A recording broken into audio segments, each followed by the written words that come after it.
I remember the moment so vividly, I can almost hear the echo of her voice in the hallway. It was 2 days before Easter, and I'd just arrived at Tamara's house, luggage in hand, answering my parents' request that I not spend the holiday alone. My suitcase wheels squeaked across the marble tiles, announcing my presence far too loudly. I tried to be discreet, but Tamara's voice carried with effortless volume.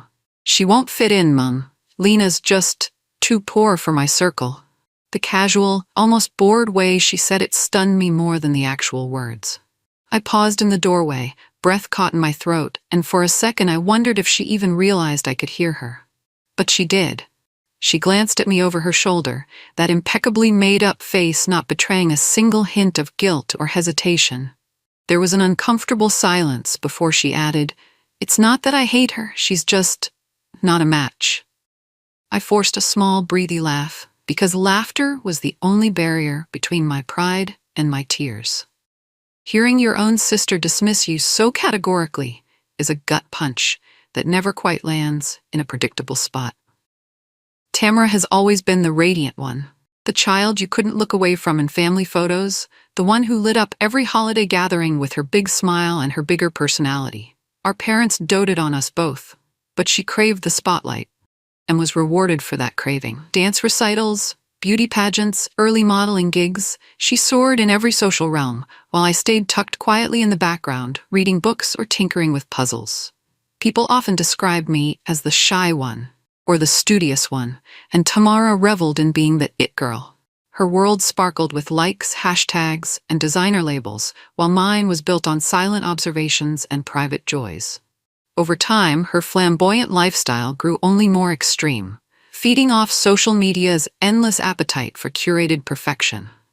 She excelled at her PR job, not because she deeply understood branding, but because she was a brand in and of herself. Glamorous, magnetic, forever the center of attention. I, on the other hand, was comfortable staying out of any spotlight. After college, I worked a string of finance positions, quietly learning the ropes of stock investment and wealth management. Tamara never showed the slightest interest in my world. Or in me, really. When Mom and Dad announced they'd be spending Easter on a Mediterranean cruise, I thought nothing of it. They had been planning that trip for years. But then Mom called me, voice soft with concern, telling me she didn't want me alone for the holiday. "You and Tamara should spend it together," she said gently, as if this were the most obvious solution in the world. My immediate reaction was to protest. I knew how Tamara felt about having her dowdy sister around. But Mum's logic was, we're both grown adults, we share the same city, and families should be together for special occasions. When she insisted, I let out a resigned sigh and said I'd consider it. Before I could even call Tamara, though, I got a text message from her. "Mum is giving me no choice. You can come if you want. I'm having a few friends over for brunch. Dress presentably." That was it. No smiley face, no warmth, just a directive. Yet somehow, I convinced myself that once we were together, maybe we'd laugh about old times. Perhaps my presence wouldn't be such a nuisance. That hope lasted until I actually walked into her house and heard her scathing critique. After overhearing her conversation with Mum, I quietly slipped upstairs to the guest room. I shut the door, sitting on the edge of the bed, replaying her words in my head. "She's too poor for my circle." My first reaction was disbelief, a hollow sort of shock that reverberated in my chest. But soon, hurt replaced shock, followed by an overwhelming urge to escape. For a moment, I considered just leaving, catching a cab home, ignoring Mum's request altogether. Yet a flicker of pride held me back. Why should I hide from Tamara's insulting view of me? If she wanted to cast me in some cliché role, namely, the impoverished sister in ill-fitting sweaters, then maybe I'd see it through, just to watch her squirm if she ever discovered the truth. I stared at my reflection in the room's gilded mirror. I was wearing a simple black blouse and jeans, comfortable and unremarkable. My hair was in a low ponytail, my makeup minimal.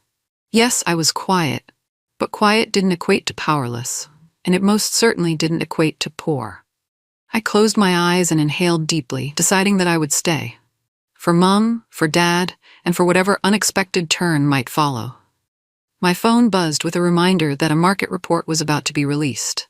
It was a quiet ping that usually ignited a spark of excitement, Reading those figures, analyzing trends, placing strategic trades. That was my private thrill.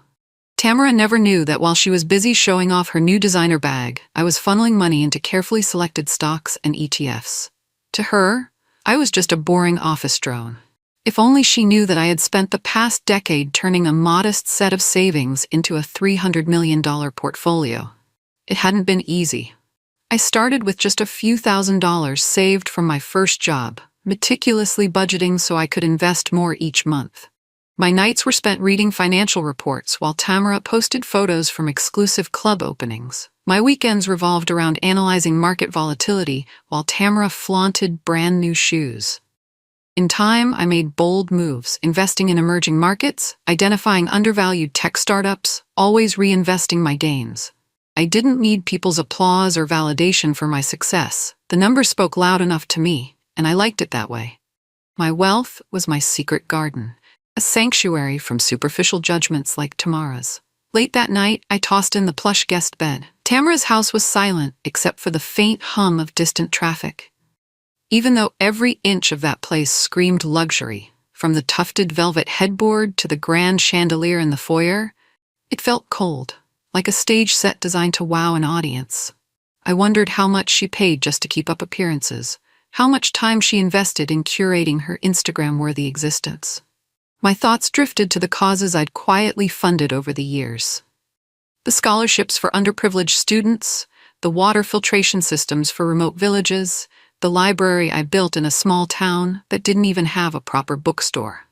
Tamara had never asked about my philanthropic pursuits, and I never volunteered the information.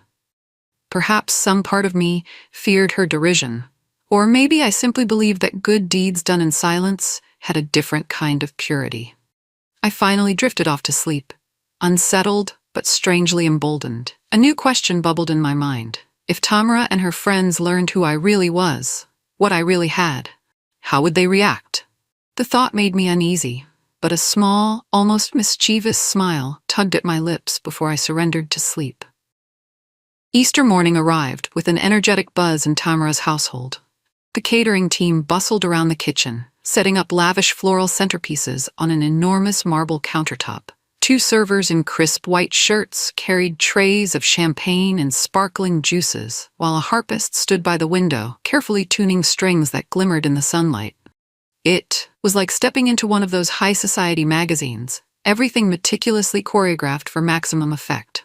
I slipped downstairs, trying not to draw attention. The scent of fresh flowers and expensive perfume hit me in a heady rush, a fragrance of extravagance. I offered to help, but Tamara waved me off. Just mingle or something, she said, half distracted, half dismissive. She was dressed in a pastel designer dress that matched the table settings, her hair styled in soft waves that framed her flawless makeup. Her friends began to trickle in.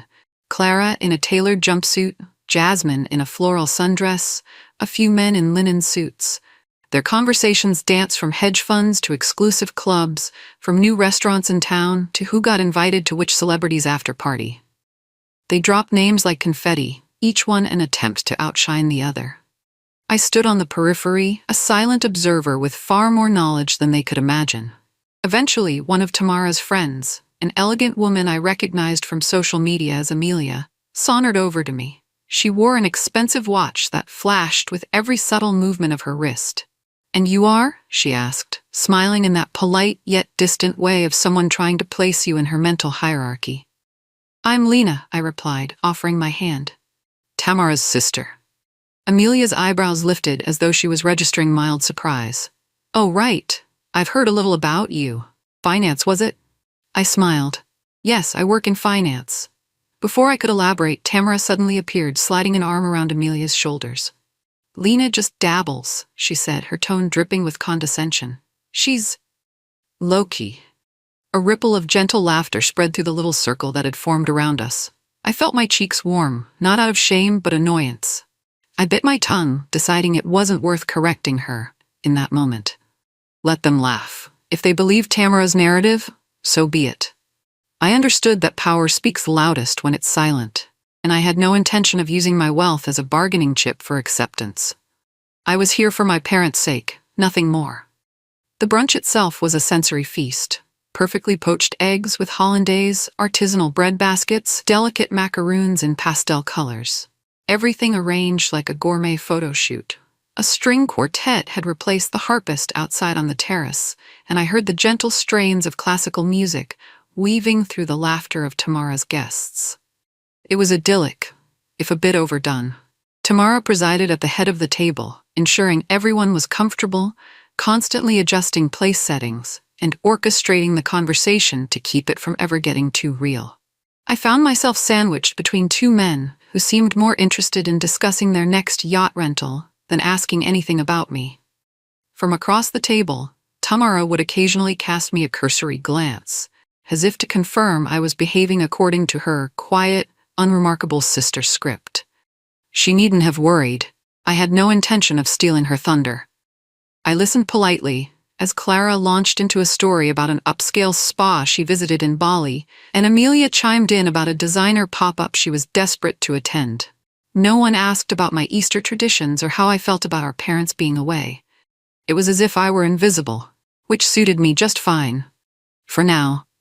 I took in the scene with a detached sort of fascination. The clinking crystal, the gleaming silverware, the lavish floral displays that spilled across the table in an extravagant arc of pastel roses and lilies.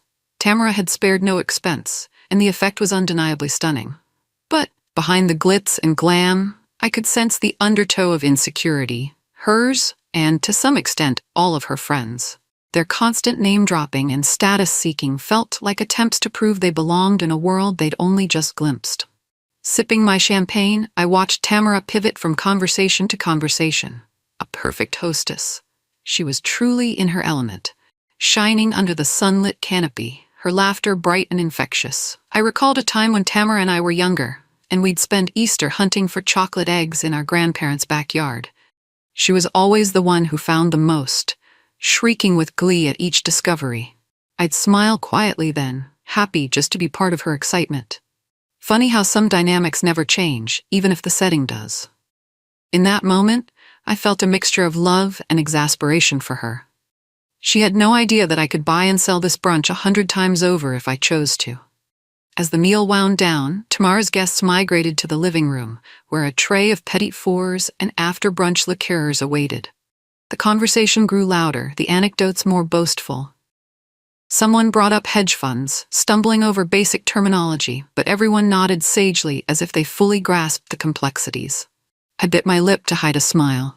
Amelia turned to me again. "So, Lena, are you traveling anywhere soon? We've got a plan to do a group trip to St. Bart's in the summer," she said, her tone curious but lightly challenging. I shrugged. "I've been traveling off and on. A few months ago, I visited Peru to check out a program I helped fund in the Sacred Valley." Her brow furrowed. "A program you helped fund?" Before I could elaborate, Tamara interjected with a forced laugh. "Oh, Lena's always donating to something or other. Not sure if it's some local community drive or an overseas group. She's really into that stuff." She said it in a way that trivialized my efforts, as if my philanthropic work were a childish hobby. Amelia giggled politely, but she looked slightly intrigued. I noticed that small spark of curiosity and tucked it away, wondering if it would resurface later. Finally, the brunch ended, and Tamara's circle trickled out with air kisses and promises to meet up soon. The house grew quieter, only the staff clearing plates and rearranging furniture in the aftermath. Tamara turned to me, arms folded. "Thanks for behaving," she said, half sarcastically. "Mom will be glad to know we didn't kill each other." I sensed her tension, though. She didn't look me in the eye when she spoke. Maybe she was aware of the tension in me, too. The line about me being too poor echoed in my head. "Why would you say something like that?" I asked softly, not wanting a fight but needing some closure. She sighed dramatically. "Because it's true, Lena. My friends and I live a certain lifestyle, luxury trips, designer outfits, exclusive parties. You can't keep up. That's all I meant." I studied her face, searching for any hint of remorse. "Sure," I said finally. "No worries." She pursed her lips as if unsure how to respond to my calm. After a pause, she asked, almost curiously, "But seriously, how do you survive on that finance salary? You don't ask Mom and Dad for money, do you?" I just shook my head, smiling faintly. "I manage. I said, leaving her to wonder. I stayed one more night, determined to at least fulfill my parents' wish that we spend Easter together. But I left early the next morning, refusing Tamara's half-hearted offer of a chauffeured ride to the station.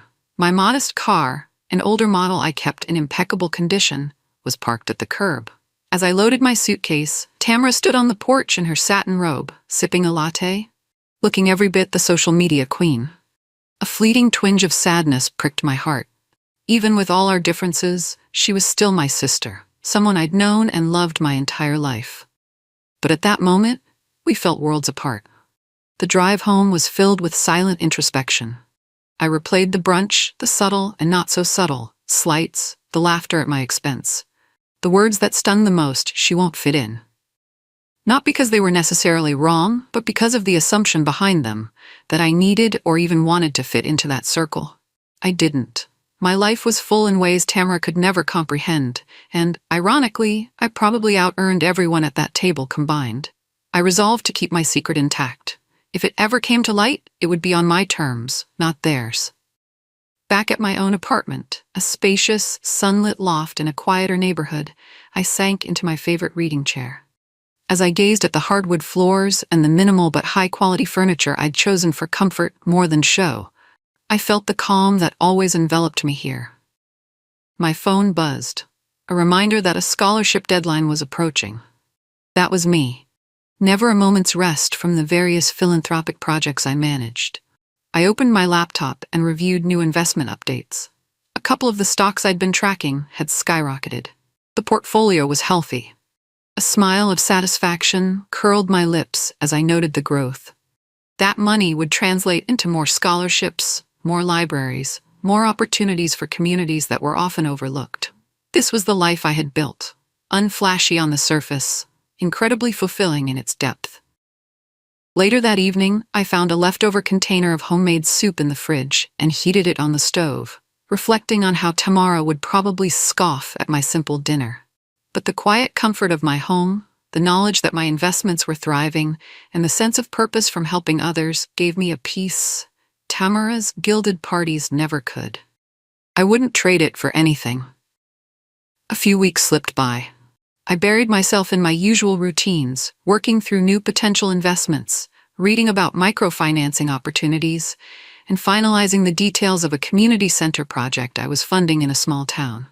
My communication with Tamara was minimal, mostly a curt text here or there about how busy she was. I assumed she'd moved on to her next lavish event, forgetting our awkward Easter encounter. Then, one Monday evening, as I was poring over an annual report, my phone pinged. A text from an unknown number read, "Is this Lena M. from the article?" with a link. At first, I was alarmed, thinking perhaps my information had been leaked. Intrigued, I opened the link to see a digital piece titled, "The Silent Titan, Meet Lena M., the discreet investor behind $300 million in smart capital." My heart skipped a beat. The article mentioned my philanthropic endeavors, my knack for spotting emerging markets, even referencing me as an invisible shark in the finance world, someone who maneuvers stealthily yet powerfully. A tiny, unauthorized photograph of me accepting a plaque at a charity gala accompanied the text. My secret wasn't so secret anymore, and I knew it wouldn't be long before Tamara found out. Sure enough, a storm began to brew on the social horizon. Though the feature wasn't mainstream yet, it circulated in the niche circles of private wealth management, exactly the kind of people Tamara and her friends were eager to impress. Clara, Tamara's friend, who worked tangentially with finance professionals, stumbled upon the article and recognized me immediately. She confronted Tamara at some influencer lunch, the way gossip always surfaces in such circles. According to a mutual acquaintance, Clara's initial reaction was astonishment. "Tamara, did you know about Lena's net worth? This article is calling her a financial genius. Is that true?" Tamara, caught off guard, could barely form a coherent reply. She apparently tried to downplay the story or claim ignorance, but Clara pressed on, showing her the photo. There was no denying it was me. A hush must have fallen over their table, as Tamara realized how drastically this revelation challenged her narrative of me being too poor. Later that afternoon, I received the inevitable call from Tamara. My phone vibrated as I was in the middle of a video call discussing an educational grant. I excused myself from the meeting and answered. "Lena, we need to talk," she said, her voice colder than I'd ever heard. I could almost feel her outrage crackling through the line. "You never told me anything about this," Tamara hissed.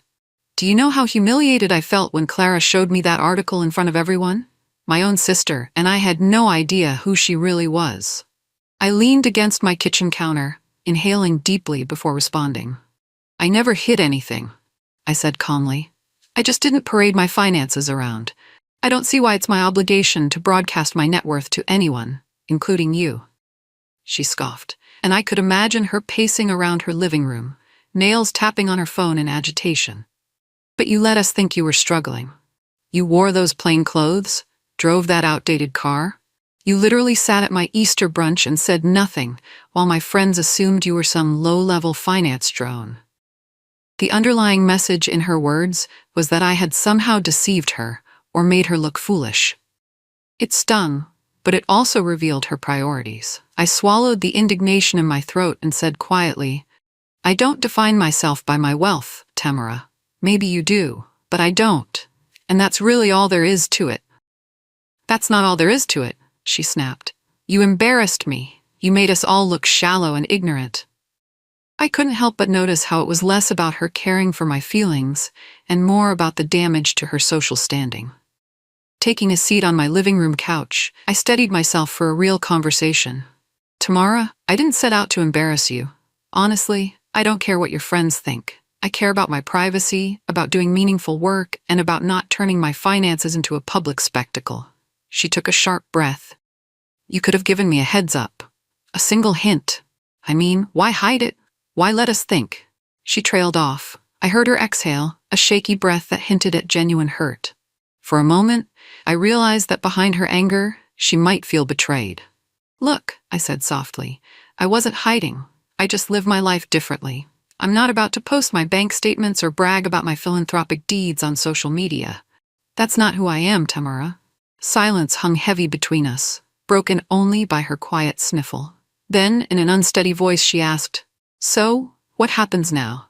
We talked for nearly an hour that day, the anger in her voice gradually fading into confusion, then slipping into a fragile understanding. I shared snippets of my journey, how I'd stumbled into investing after college, taking a keen interest in emerging markets, reinvesting every spare penny. I told her about the philanthropic programs I'd spearheaded, the charities close to my heart, and how anonymity in those endeavors was a kind of freedom for me. She listened, interjecting occasionally with disbelief. "You own an island? You're funding water projects in Africa? Wait, you built a library in Colombia?" Each question sounded more incredulous than the last. I explained that I'd never felt the need to flaunt these actions. The results, improved lives, better education, environmental preservation, were all the reward I needed. By the end of the call, Tamara's tone was subdued. "I guess I never knew you, Lena," she said quietly. It was the closest I'd heard her come to an apology. Yet there was a residual edge to her voice, a sense that part of her remained resentful or even jealous. She thanked me for talking and ended the call with a vague promise to see me soon. I hung up, feeling a strange mix of relief and sadness. In the days that followed, our family dynamic shifted. Dad called from the cruise ship, somewhat panicked. "Tamara told us something about an article? Something about you being a millionaire?" He asked in a hushed tone as if it were a state secret. I tried to reassure him that yes, I was financially secure and that no, I wasn't running a pyramid scheme or anything illicit. He and Mom were bewildered but supportive. "Why didn't you tell us?" Mom wanted to know, her voice tinged with worry. I gently explained my choices, and they accepted it, perhaps not fully understanding, but at least respecting my decision to stay private. With Tamara, things were still tentative. She sent me a text now and then, no longer condescending, but strangely formal. I sensed she was embarrassed or ashamed to approach me in her usual brash manner. The vanity she held so dear had taken a blow, and she didn't quite know how to navigate this new reality. Meanwhile, life went on for me in its steady rhythm: investments, philanthropy, quiet living. I did notice a flurry of social media posts from Tamara's circle, cryptic references to me as the sister with the big secret, but I didn't engage. I had nothing to prove. One afternoon, I found myself near Tamara's favorite cafe and decided on a whim to drop by. It was a glossy, high-end place, frequented by influencers capturing latte art for their feeds. There she was, sitting at an outdoor table, her phone angled perfectly to capture her face in flattering sunlight. She noticed me and waved me over, looking uncertain. "Mind if I join?" I asked, sliding into the seat opposite her. She set her phone aside and said, "Of course not." But her body language felt rigid, as if she was bracing for confrontation. We made small talk, her latest PR project, a recent trip she took, the rising cost of living in the city. Then gingerly she said, "I'm sorry I called you poor. That was harsh." I studied her expression. Tamara rarely admitted fault. "Thank you," I replied simply. I sipped my coffee, noticing how her gaze flitted around as if she wanted to address the elephant in the room but didn't know how. Finally, she mustered the courage. "So, that article. People are still talking about it. It's crazy. You're basically a star in those circles." I shrugged. "I'm not interested in fame, Tamara. I just do what I do." She fiddled with the sleeve of her designer jacket, her eyes downcast. "I guess I never realized there was another way to be wealthy, without, flaunting it." Her voice was almost timid, a stark contrast to her usual confidence. It made me wonder if, deep down, she'd always been aware of the shallow nature of her social circles. Maybe she envied the tranquility that came from not constantly chasing validation. After a pause, she asked quietly, "Did you ever think I was silly? All the clothes and parties and posts?" Her vulnerability took me by surprise, and my heart softened. I shook my head. "No, Tamara, I just thought we were different. We find value in different things." She gave a small nod, chewing on her lower lip as if grappling with a realization. In that moment, I caught a glimpse of the sister I grew up with, the one who used to share Easter candy with me, who once dreamt of seeing the world and doing great things. I felt a rush of compassion for her. No matter what had transpired, I wanted her to know she wasn't alone in her insecurities. We all had them, just in different forms. We talked for another hour, carefully skirting around raw spots, but managing to find common ground. Before parting, Tamara hesitated, then said, "I'm hosting another gathering soon, something smaller, just a few close friends. If you wanted to come, maybe you could talk about your philanthropy." The invitation was new territory. I saw her cheeks color slightly, a sign of genuine outreach. I considered it. "I'll think about it," I said. Part of me doubted her friends would be truly interested in hearing about my philanthropic strategies. They might just be drawn to the mystique of my newfound fame. Still, it felt like a tentative olive branch. That evening, I reflected on the shift in Tamara's tone. Perhaps she was sincerely curious, or perhaps she feared being judged by people in her circle for not knowing her own sister's achievements. Whatever her motivations, it was a step forward, a chance for us to bridge the chasm that had opened up between us. I couldn't forget, though, the quiet pain of hearing her call me too poor. That statement had cracked something in our relationship. Whether it could be fully mended, I wasn't sure. But I was willing to let time and honest conversation do their part. A week later, I was scrolling through my emails and came across a heartfelt message from a student who'd received one of my scholarships. She was the first in her family to attend college, and she wrote about how my support had changed her life. Reading her words brought tears to my eyes. This was what mattered. Real people, real impact, not the glitzy veneer of acceptance into some elite circle. Almost impulsively, I forwarded the email to Tamara with a note that read, "This is why I do what I do." Part of me worried she might scoff at it, but another part of me hoped she'd see beyond her world's surface. Her reply came faster than expected. "Wow, this is incredible, Lena. Congratulations, and thank you for sharing." Short but honest sounding. That weekend, we met for lunch at a quiet bistro. There were no cameras, no designer theatrics, just two sisters talking. We discussed the email, the scholarship program, and how it felt to genuinely help people. I saw her eyes brighten, and for once, she didn't seem to be planning how to post about this on Instagram. The conversation felt raw and real, a glimmer of the closeness we once had. Today, Tamara and I are on cautious but meaningful ground. She's more polite, more curious, though there's still a certain distance in her eyes. Maybe shame for having underestimated me, maybe envy for the path I've chosen. I haven't changed how I live. I still wear my neutral sweaters, I still drive my practical car, I still check investment charts over morning coffee and direct my capital toward causes that resonate with me. The difference now is that Tamara knows. Our parents know. Some in her social circle know. But even under the weight of that awareness, my life feels the same. Purposeful, private, deeply rewarding. When I think back to that Easter morning, when my sister's voice echoed in the hallway, declaring me too poor for her high-flying group, I feel a pang of nostalgia and amusement, because in that moment of hurt, I discovered my own unshakable sense of worth. Wealth, I've learned, isn't about flashy labels or elite invitations. It's about having the power to create change, to uplift others, to be at peace with who you are when the lights go out. And so I move forward, quietly confident, knowing that the greatest luxury is living a life that needs no audience, but can inspire all the same.